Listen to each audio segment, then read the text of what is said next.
It was a foggy morning in the city of Richmond, California, November 12, 1942. More than 1,000 laborers jammed the dock and stared at something wonderful, the departure of a freighter, the SS Robert E. Peary. It was not its size or weight that made it unique, but the efforts, time, and courage that was put in to create it. 4 days, 15 hours, and 29 minutes. In the past, it used to take 6 to 8 months to construct such a ship. This was the beginning of a massive transformation of the American industry during the World War II. It is the story of how an ambitious concept of a single man shook the shipbuilding industry the other way and contributed to the victory in the war. 2 years prior to this great achievement, Henry J. Kaiser, a man who was already quite renowned in his huge construction projects, undertook to demonstrate something remarkable. Shipbuilding was quite out of his experience, but his reputation as a builder was made. But when global war started and demand was high, Kaiser bravely announced to build 30 cargo ships to Britain in 2 years' time. It was a grand promise, which seemed nearly unimaginable then. It was inconceivable to traditional shipbuilders, men who had years of experience in the trade. The statement made by Kaiser sounded ridiculous to them. They boasted of hand craftsmanship, years of work, and intensive handwork that was put into each vessel. It was prone to ridicule to expect a person with no experience in shipbuilding to make such a proclamation. A lot of them rejected him as a new, arrogant man who failed to appreciate the complexity of shipbuilding. But Henry Kaiser did not find his way readily disheartened. What was considered by others as lack of experience, he perceived as being free of convention. He did not look at ships as artisanship work that was made bit by bit. Rather, he viewed them as huge mechanisms, assemblies of steel parts that could be made in an efficient way, provided that the process was treated as an industrial project. Ships, he could reason in his mind, could be manufactured just like cars on a factory conveyor belt.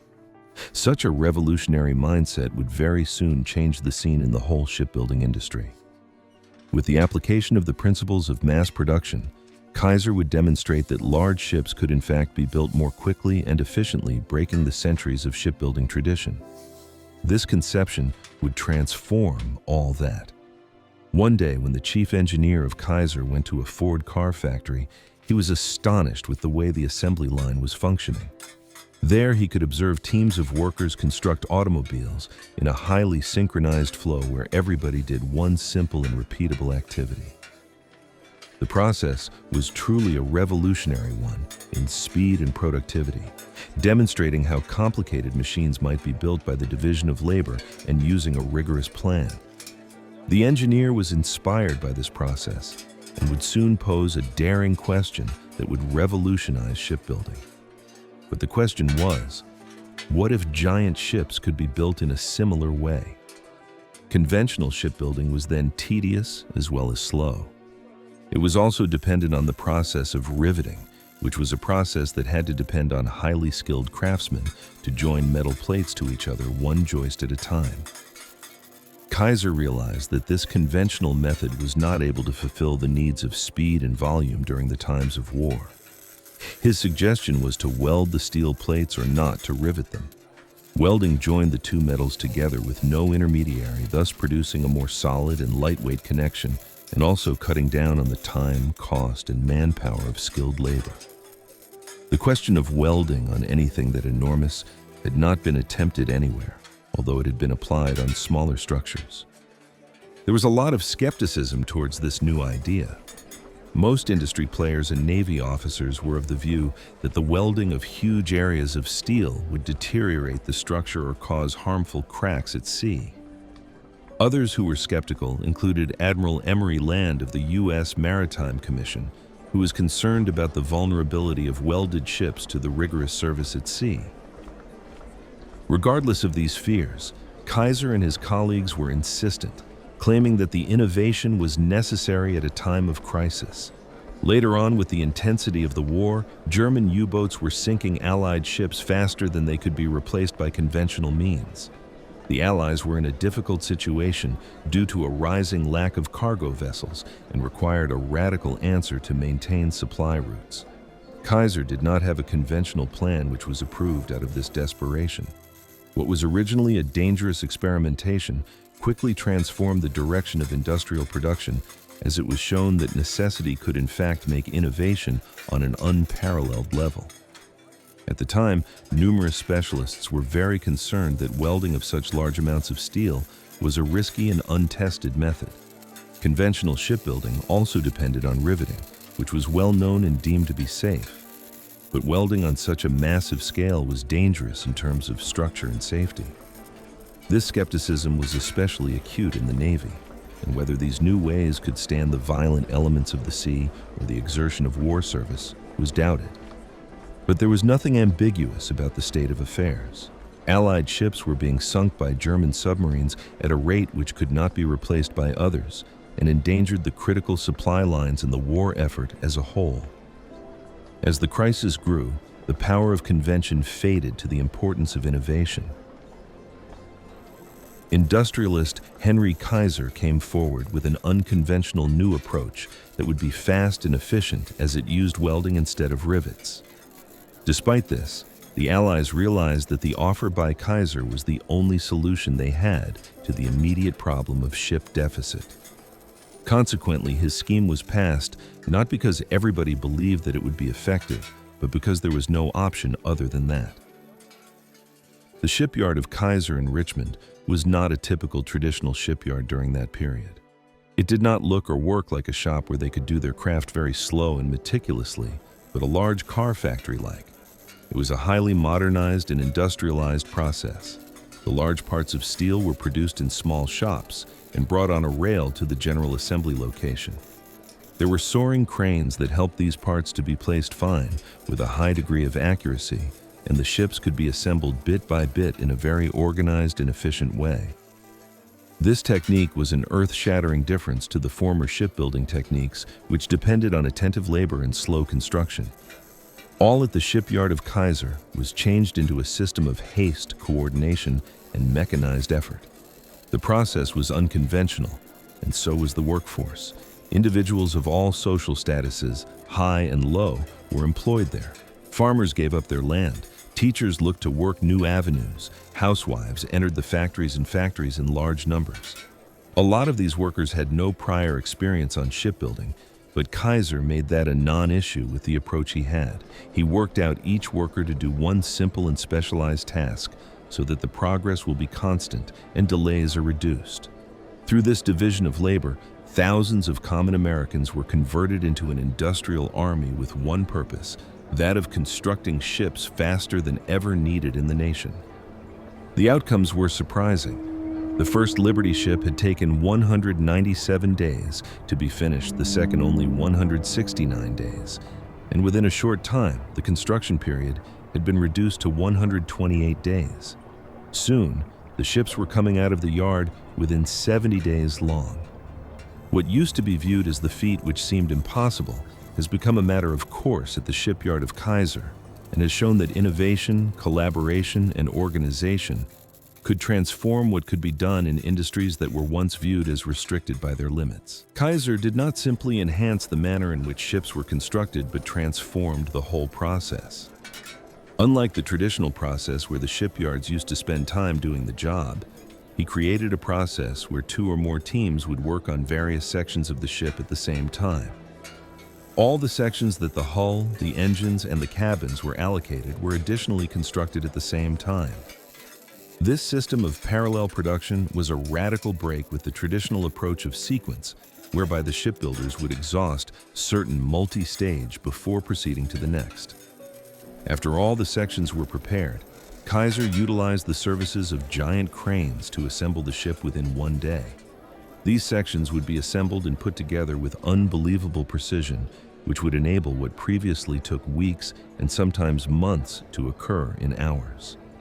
This method was looked at with doubt by many experienced shipbuilders, that it was foolhardy, even impossible, to construct such huge ships by what they regarded as a trial process, more or less experimental and disjointed in nature. Yet Kaiser wasn't deterred. The doubts that surrounded his methods were inferior to his belief in industrial efficiency as well as teamwork. The outcome of this radical invention had its way rather than criticism. By September 1942, the shipyard operated by Kaiser in Oregon was able to do what appeared impossible. They had created a functioning ship in the shortest amount of days possible, that is, 10. It was not only a technical achievement, but also a show of the power of creativity and organization to break old boundaries. It has been demonstrated that it was possible to significantly speed up war production without compromising quality or safety. That was not the only vision Kaiser had. His achievement gave more aspirations to his teams that made a tremendous milestone in the Richmond shipyard. In that case, employees had set a new mark by constructing the Liberty ship Robert E. Peary within fewer than 5 days. These shipyards of Kaiser were an even more potent symbol of the American industrial power at a time when it was critically needed. These shipyards were at their height with approximately 200,000 employees, an eclectic and active workforce of approximately 40,000 women. To most of these women, it was their introduction into industrial labor, since the production demanded by war had provided them with opportunities that were not available to them before. Their involvement was a radical change in the labor force, and this shattered the traditional gender roles and demonstrated that gender was not the limiting factor of skill and determination. This expansion was also positive to the African Americans, as the shipyards of Kaiser provided them with new jobs which were usually arranged in integrated crews, a radical addition at the time. These crews were a tiny yet significant move in the direction of more equality in the American industry. The presence of variety in employees also added efficiency to the shipyards, along with a team spirit where diversity met to achieve the same objective. The sense of unity and purpose that extended well beyond the docks was brought about by the common effort to construct ships to fight the war. Kaiser had a vision that was not limited to the shipyards. He knew that a powerful labor force required stability, shelter, and society. Consequently, he invested in building whole neighborhoods to serve his workforce that was increasing fast. Richmond, California, grew to a population of more than 100,000 people in 3 years, since it was only approximately 23,000 people. School buildings, clinics, and new social places were constructed in order to accommodate the families that had flooded the town. And Richmond was no longer a small town, but a busy industrial hub. These developments did not only aid the war effort, but they also transformed the local society with a legacy that still lingered long after the war was over. The work of Kaiser had a far-reaching influence in other areas of shipbuilding. His inventions proved that when well-trained, motivated, and organized, the common people could easily achieve extraordinary outcomes. This perception was a national characteristic of the wartime America, as it was the unity of the power of the nation. It was believed that ordinary individuals, when trained and organized, could accomplish incredible things, and this became a representation of American strength. It is one of the most heartfelt accounts of the legacy of the innovative work of Henry Kaiser that reshaped not only shipbuilding, but the reality of the industrial production of the modern era. His vision brought in principles that transformed the world production patterns, introducing new trends in modular construction, efficiency, and mass cooperation. Combining creativity and utility, Kaiser proved that technology could be used to fulfill the dire needs of the war and provide a mark that lingered far beyond the direct circumstances of the war. The application of the assembly line style by Kaiser has transformed the manner in which complicated jobs are implemented. What started as a way to speed up ship manufacturing in the course of the World War II turned into an example that would be followed in various fields, such as residential housing or the aerospace industry. His approaches demonstrated that quality and speed could go hand in hand, provided processes were rethought creatively and with accuracy. This philosophy helped to fill the divide between industrial desire and practical reality, redefining the working culture of manufacturing firms all over the world. One of the clearest legacies to his vision is the Liberty ships, which were initially created to address the short-term wartime demands. Against all odds, much of these ships stayed in operation decades later, and it is a sign of the longevity and perspective that Kaiser had installed into their designs. A few of them were subsequently made historical monuments as physical reminders of the era when American ingenuity upraised itself to meet unprecedented world challenges. The fact they survive to this day is an indication of the hardiness of both the material and the mentality that created them. This all culminates with the bitter realization by Admiral Chester Nimitz that the victory of the World War II was as much dependent on the industrial innovation as the valor of men in the battlefield. Nimitz understood that individuals like Kaiser were a kind of patriotism that was based on imagination, endurance, and the general struggle of common people. That is why in this context, Kaiser is remembered not only by the steel and shipyards, but also by the unforgettable conviction that simple citizens, when united by visions and collaboration, can achieve incredible things that can change the history. Kaiser and his shipyards produced almost 1,500 ships by the conclusion of World War II, 1 out of every 4 ship productions in U.S. history. The Liberty ships were simple and boxy, yet they transported the tanks, food, and supplies that provided the victory of the war. The practices of the building that Kaiser introduced, even nowadays, have a global impact on shipbuilding.